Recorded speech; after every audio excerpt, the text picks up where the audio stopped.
44 സെക്കൻഡോടെ കഴിഞ്ഞതിന് ശേഷം ഇവര് വന്നു പോയി കഴിഞ്ഞാൽ അവരിങ്ങോട്ടാ വന്നു നഗരം. ബസ് വരുന്നതിന് മുമ്പങ്ങാണ്ട് ഓട്ടോക്കാരൻ തിരിച്ചു കയറാൻ നോക്കിയില്ല. ഇനി പിടിച്ചു ഇനി എന്നാണെങ്കിൽ കുറച്ച് സമയം ഉണ്ട് എന്നാലും ഇനി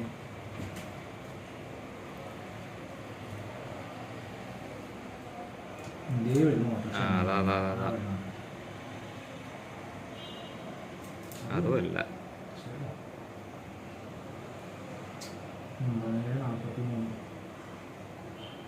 43 അതവനാന്ന് തോന്നുന്നു.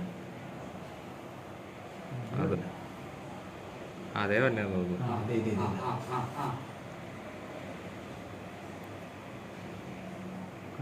ചന്ദ്ര ഓട്ടോറിക്ഷ പോകുന്നുണ്ടോ? പുള്ളിയോടെ വീണ് നടക്കുക. പുള്ളി ഓട്ടോ പിടിക്കാനാ ഓടിയത്. ഞാൻ പുള്ളി എങ്ങോട്ടേ ഓടണം. വണ്ടി ഇടിച്ചപ്പോ ഡ്രൈവർ ചാടിപ്പോയല്ലേ.